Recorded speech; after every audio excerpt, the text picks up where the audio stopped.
Okay, so this is the fleece jacket cut out. And what I've done is I've opened up my fabric all the way. Here's the selvage, which is the finished edge here, and then also the selvage here as well. Now, fleece has a nap. So if you brush one way, you'll feel it smooth. If you go the opposite direction, you will feel it rough, or vice versa.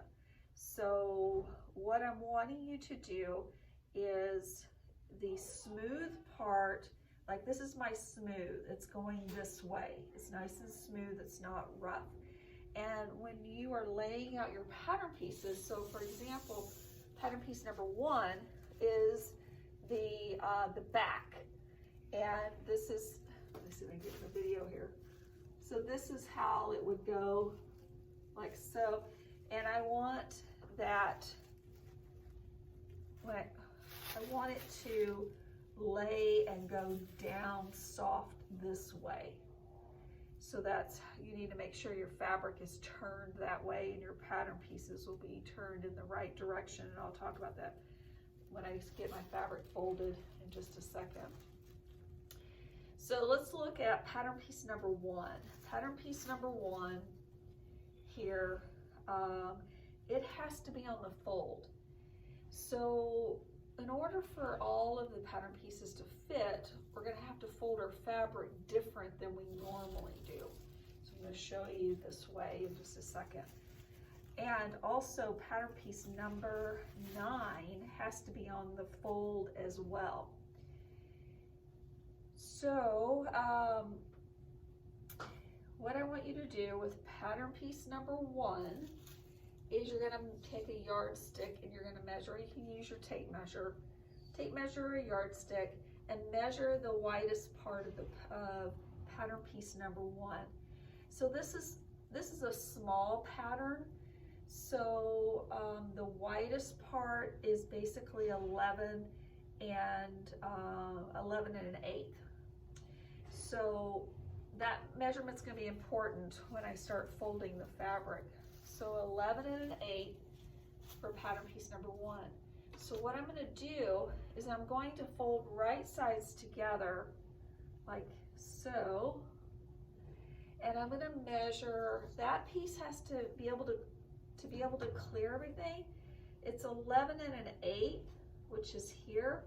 So I'm going to give myself, let's call it 12 1/2 inches. So I'm going to give it 12 1/2 inches to the selvage, from the fold to the selvage, and that should be plenty. So I'm going to fold it here and measure and smooth that out. So I'm going to call it about 12 1/2. And then I'm going to continue measuring all the way down here, making sure that's all smooth, 12 1/2, all the way down.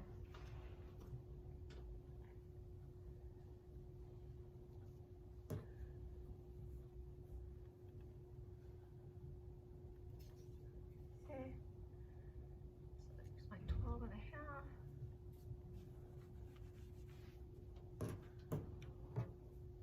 Okay, so there's 12 1/2 there. So then this pattern piece number 1 is going to be placed on the fold. And it tells you right here that it has to be on the fold. I'm going to flip that pattern piece over.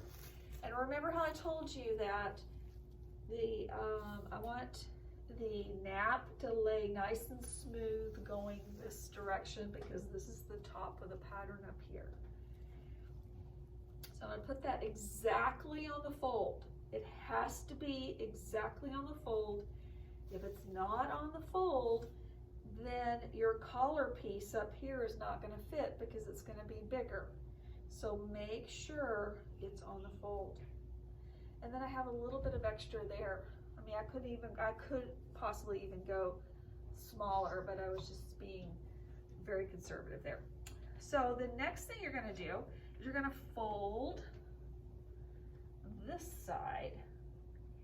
And you've got to be careful about the selvage you can see on this one because it's white, but this side has a selvage, but you got to be careful because there's holes right there and you don't want your pattern to have that. So what I do is I kind of overlap that just a little bit over the white there. And I don't want to put my pattern piece in there if I can help it. All right, and smooth all that out.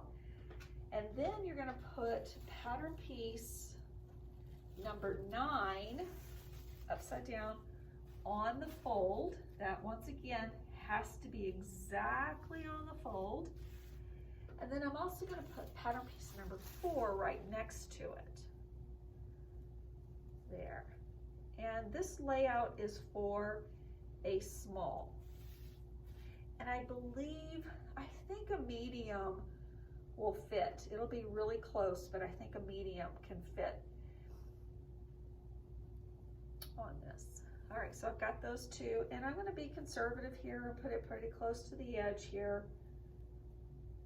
There. And then my next piece I'm going to do is pattern piece number 7. Pattern piece number 7 has to be on the fold as well. So I'm going to put that right below pattern piece number 1 there. And then pattern piece number 2, I have to cut 2 of those. So I'm going to put that right below there. And all this extra fabric that's below here is going to be for the sleeve. And we'll have a bunch of extra fabric left over, so hopefully we can make some other little fun little projects with it, with the scraps. All right, so now I've got everything all laid out, and so I'm going to pin that down, and then I'll cut everything out. Now, when you get ready to cut, please be mindful of the notches. These notches are going to be really important to help you put things together. So there's a notch right here, there's a double notch there, a double notch there, and notches here and there, and here and there, and then here, there, there. So please be real careful, make sure you cut those out. There's a notch here, here, and here, and one right there, and that's it for the notches. So don't forget to cut those out.